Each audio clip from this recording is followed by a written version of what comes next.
Good morning, all. It's Ned. And this is Michelle. And collectively, we are My Philippine Dreams. We are coming at you live from Gabby's B&B in Darrow. This is our favorite breakfast place. Gabby's actually got 3 locations across the city. We really like it. It's good, consistent quality food, and the customer service is very good. And I don't give any compensation for these endorsements. It's not like they're giving us free breakfast or anything for saying that. But Gabby's is definitely one of the places that I like to go for dinner, lunch, breakfast, whatever it may be. All right, so today we're going to be talking about jobs in the Philippines. And Michelle actually works in the Philippines. I don't work in the Philippines. And she's going to be chiming in and giving you some information. One of the strange differences between the West and the Philippines is the hiring criteria and all the steps that they have to go through and all of the certifications they have to get. So basically, when you're applying for a job, what are they asking you for? A lot of requirements. First, you have to get an NBI clearance, police clearance, and you have to get cedula, medical certificates, and a lot more. Okay, so NBI is like their FBI. Police clearance is PNP clearance. What's a Centomar? Senomar? No, you Senomar. don't. No, you don't need Senomar. I thought you said you needed Senomar. Isn't that the Cedula. Oh, Cedula. Senomar is the marriage thing, right? Yeah. Marriage certificate certification. of marriage. So what's a Cedula or a Setla? It's like a community tax. Oh, so you have to bribe them. You have to make sure you pay the tax. Okay, Yeah. so that's interesting. And they also usually want photos, and Yes. and they're pretty discriminatory in some cases because they'll say we're looking for male or female between the ages of 18 and 25. With pleasing personality. With pleasing personality, which Means you have to. look good because you have to send photos, which is not something that you have in the West. In the United States, it's not like, hey, we want a 4x4 photo face shot of you. And we've had to do, like when Michelle's interviewing for jobs, sometimes we'll have to take photos and stuff against a white background. Another thing is the work week. Usually they work about 6 days a week here as opposed to 5 days in the West, and they usually don't have an 8-hour day. They usually have a 10-hour to 12-hour day. Some. If you're not working in an office or if you're not working in a bank or government offices, it's mostly 6 days a week. 6 days a week. And just 8 hours. But Just 8 hours? 8 hours, but sometimes you have to do overtime. I remember when I was still working with an entertainment place, and I usually work for 10 to 12 hours a day.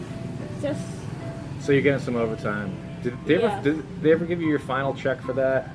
No. Yeah. Another thing they do is they don't pay you, which is kind of crazy. This has happened. You have to go through a lot of process, and then you have to go back there like almost every day. You have to follow up every day. And Michelle did that. She was following up all the time with them, and they're like, "Yeah, come back next week. Yeah, come back next week." Yes, and they just keep telling me to come back and come back and come back.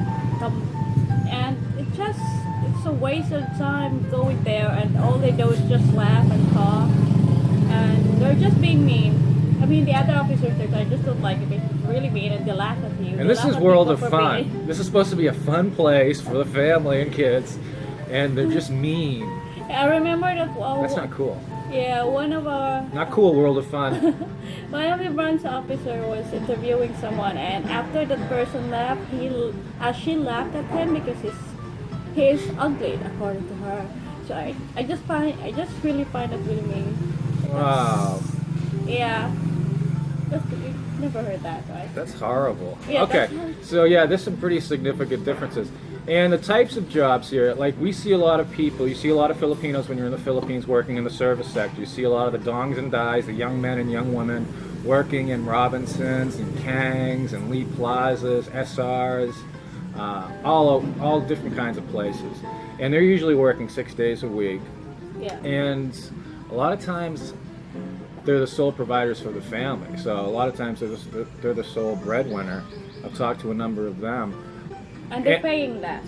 And they're also paying less. Yeah, okay. Robinson's paying alright. They're paying like minimum wage, but for like other establishments, they're not, and they're paying like 250 or less. 250 250 a day 250 pesos a day. or less. Or less. Okay, which is below the minimum wage. So different areas of the Philippines have different minimum wage requirements. Capital area, NCR, Manila is usually the highest, with the more provincial areas being lower.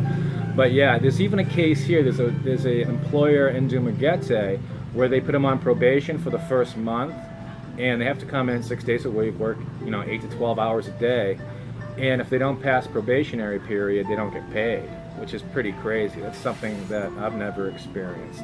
So you see a lot of Filipinos working in the service industry. Also, call centers and BPO, business product outsourcing, is big. Like when you call customer service places, is that what BPO stands for? Business product outsourcing? Business process outsourcing. Like when you're business process outsourcing. What do I know? So when you're calling customer service nowadays, it used to be like India and Pakistan. Nowadays it's all the Philippines. And it's funny because sometimes I'll have to call customer service in the United States. So I'll call to the United States and I'll get forwarded back to the Philippines to talk to customer service, which is pretty interesting. So those jobs actually pay well, but the hours are wacky. Michelle worked for Qualphone for a while, and it wasn't that they just had them have their employees on overnight shifts. They changed the shifts from week to week. So they'll be working nights for a couple weeks, and then they'll put them on days, and then they'll put them back nights and afternoons. So it's weird, so it really screws up your circadian rhythm. So for the amount of money that they get paid and the hours that they work and the hard work that they do, like the service sector, all the dongs and dies, I really respect them because they have a tough job. Plus having to deal with grumpy Kanos coming in and having to be told that, it's out of stock, and the Kano has a little conniption and starts asking when it's going to be in stock. But hey, quick aside, I did a video yesterday. I went down to CDR King, and they have cans of compressed air, but they haven't had them in stock for the past 3 years. So every time I go in there, I ask the same person, like, hey, do you got any cans of air in yet? And he's like, no, sir, we don't know when it'll be in, but it's out of stock. But they do have it listed on their rolls, they just don't have inventory. All right, so that's working in the Philippines. The population is huge and growing at an exponential rate. I think it's over 100 million now. There's only a limited number of jobs. The economy is the fastest growing in Southeast Asia, I believe, right now. I don't know if that's actually equating into more jobs, more opportunity. But you do see call centers and business process outsourcing occurring a lot here, which is good because they do provide good money, and it's a tough job though. So when you're calling customer service, be nice to them. And you can always tell because you can recognize the Filipino accent. So that's just a little video that we put together on working in the Philippines and some of the challenges that they face and some of the opportunities that they have. With that, we're going to eat breakfast. This is Ned. And this is Michelle. We're My Philippine Dreams. We'll see you next time. We found something, or I found something in the bathroom at Gabby's. And I've actually seen these before. These are handmade swimming goggles. Most Filipinos, they don't have a whole lot of disposable income, so they can't afford the latest Speedo swimming goggles, so they actually make them.